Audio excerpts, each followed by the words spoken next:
Full disclosure, I'm not a car nut, petrol head, automobile enthusiast, or however you'd like to put it. I am a lifelong Gran Turismo fan though.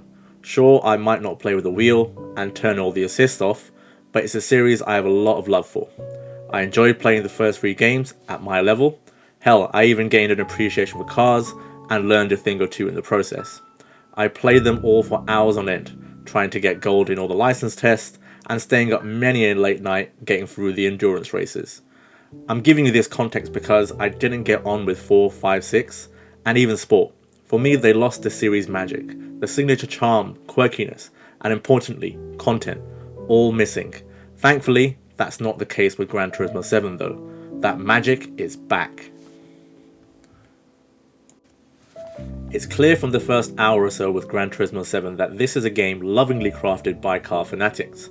No matter your interest or skill level, Polyphony Digital really wants you to enjoy the fruit of their labour. Given the genre, it's usually tough to get the balance just right, but somehow the team has done exactly that. The game is so welcoming, charmingly so, explaining the options you have at your disposal, getting you onto the track, and going into just enough details when it comes to the car culture bits. Even if you simply have a passing interest in the subject matter, the way it's all delivered, you can't help but be engaged and fascinated by it all. Different characters will guide you on your journey, cheering you on as you succeed and improve. Over 30 hours in, it should be annoying, but no, it's actually endearing. In fact, I'm more into it now compared to when I started. The charm offensive continues as you're guided into the world map, Gran Turismo 7's main mode, or more accurately, hub. Presented to you as a resort with different locations on a map, this is where the campaign takes place. It's essentially what you'd expect from a classic Gran Turismo, but modernized and improved for something that makes sense in the gaming world in 2022. Exactly what was needed, and simply put, it's a joy. You start off by buying a used car with the meager credits you have, and begin your Gran Turismo journey. Do well in races, earn credits, collect cars, tune them, customize, and repeat. Apart from one major addition. Newly introduced to Gran Turismo 7 is the cafe. This is one location you'll visit a lot, and get given tasks by a lovely chap called Luca. Tasks disguised as beautifully presented menus. These will include placing top 3 in progressively harder races, doing license tests, taking photos, and more. On completion, you'll be rewarded with cars, credits, new tracks, and of course, more menus.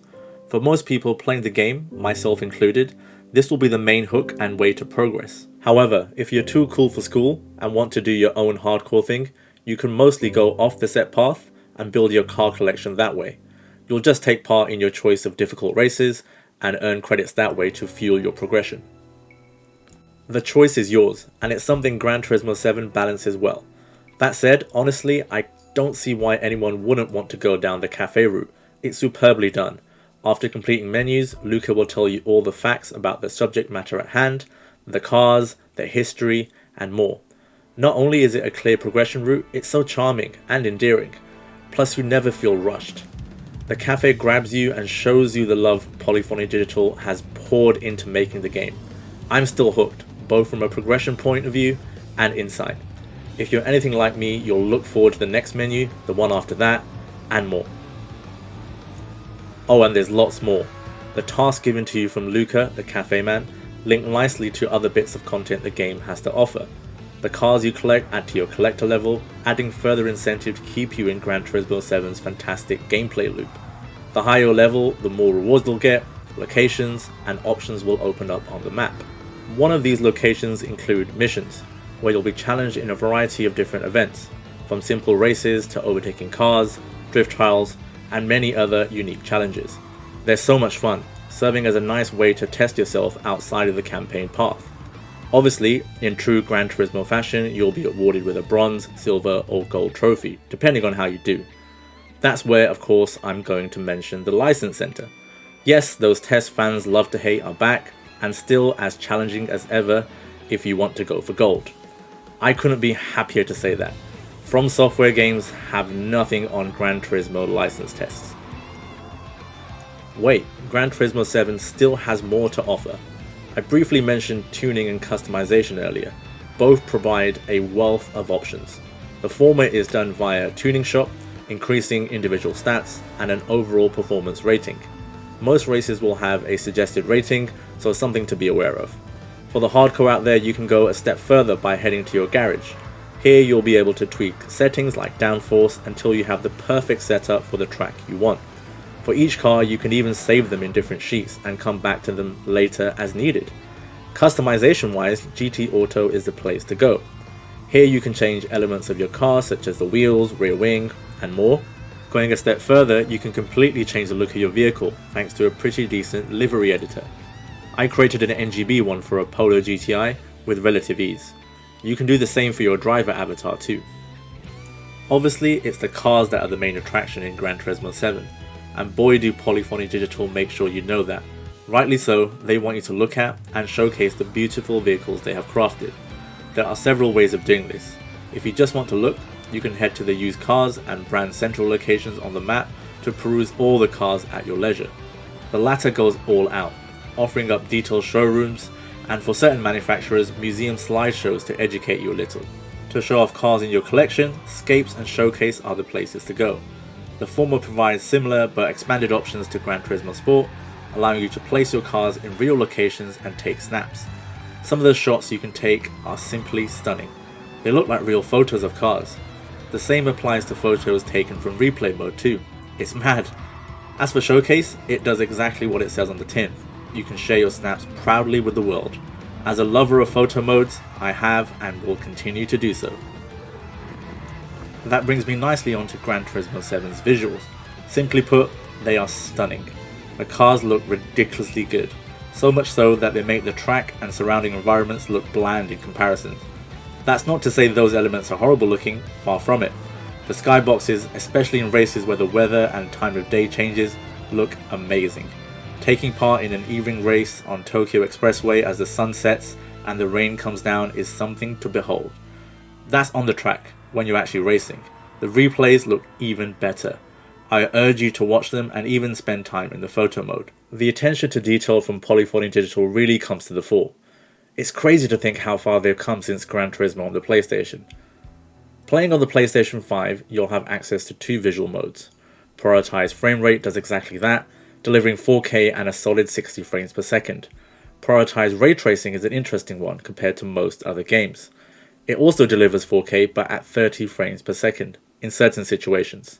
These include replays, cafe demo scenes, your garage, scapes, and photo mode. Otherwise, frame rate will always be prioritized. It's an interesting way to go, but given the type of game we're talking about, it ultimately makes sense.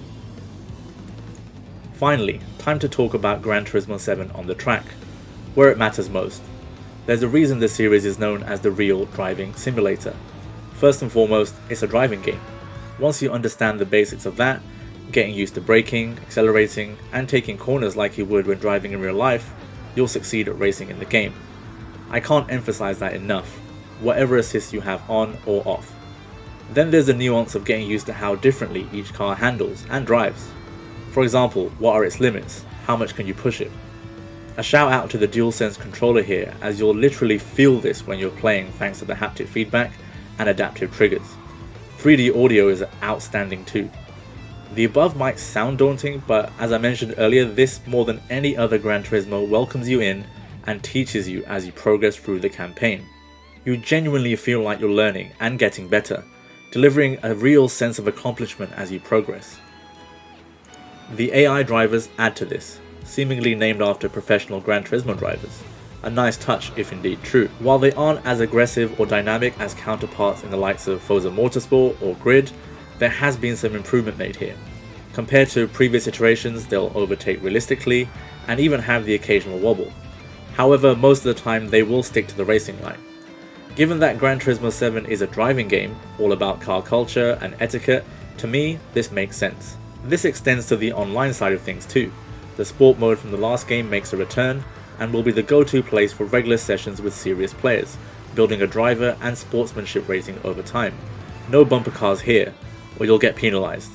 I took part in a few races in this mode, finding it to be stable, unlike the driving of some fellow reviewers. I kid, mostly. Elsewhere, multiplayer options include standard lobbies, 2-player split screen, and the newly introduced meeting places. Here you can essentially casually hang out with friends. No pressure to do anything, just chill, chat, and race. Maybe even show off a livery you've been working on. Personally, I'm looking forward to driving around with some of the NGB crew here. After sinking over 30 hours into Gran Turismo 7 and looking forward to playing more, I'm struggling to find a proper fault in the game. Polyphony Digital has delivered what it set out to do and more.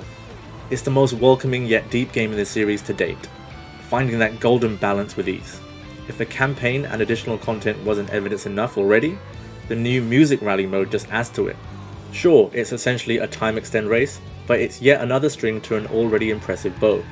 I can imagine casual players enjoying a quick spin, and the more hardcore putting in the hours to get the best times. If pushed to find a negative, I'd say perhaps the fact you need to be online to enjoy most of what the game has to offer is a shame. But I'd imagine if you're thinking about picking this up, you're connected to the wonderful world of the internet already. Honestly, I can't recommend Gran Turismo 7 highly enough. It's fantastic. Stunning even. A car enthusiast's dream playground and welcoming to casuals. Whatever your skill level, it's hard not to love Gran Turismo 7. It's tough to find a genuine fault. Every facet is so expertly crafted. Charming, fun, and often stunning, Gran Turismo 7 is the series at its best. The real driving simulator is back. Thank you so much for watching. Like, share, subscribe, and stay tuned to our channel for all the latest gaming content.